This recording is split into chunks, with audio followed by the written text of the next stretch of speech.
የተከፈተብኝ ዘመቻ እኔን የማይመለከተኝ መሆኑን ህዝቡ በደንብ እንዲያውቅ ለማለት ፈልጋለሁ።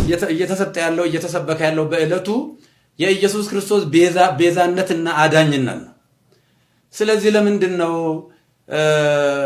ጥላ ቤዛ ይባላል፣ ሌላ ቤዛ ይባላል የሚልም ሊቃውንቱ ከሰሞኑ ጀምሮ ግሱን እየተነተኑ ሲነግሩን ከርመዋልና ለተነተሉ ትንታኔ እያመሰገንኩ የተከዙ በዚህ ጉዳይ ላይ እንዴት ያሉ የዋሃንና ንጹሃን ቅዱሳን ምእመናንን ከልብ ይቅርታ ጠይቃለሁ።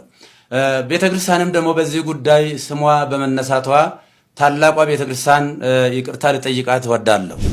በመስቀል ላይ ተሰቅሎ በከፈለው ቤዛነት ስም ፍጡር ሊጠራ አይችልም በሚል የሰጠው ትምህርት ብዙ ምእመናንን አደናግሯል። ከአውዱ ውጪ አንዳንድ ሰዎች ቃሉን አጣመው በመተርጎም ጦርነት በመቀስቀስ ህዝቡን በማነሳሳት በተለይም ደግሞ ደጋጎች ምእመናንን በጣም አሳዝኗል።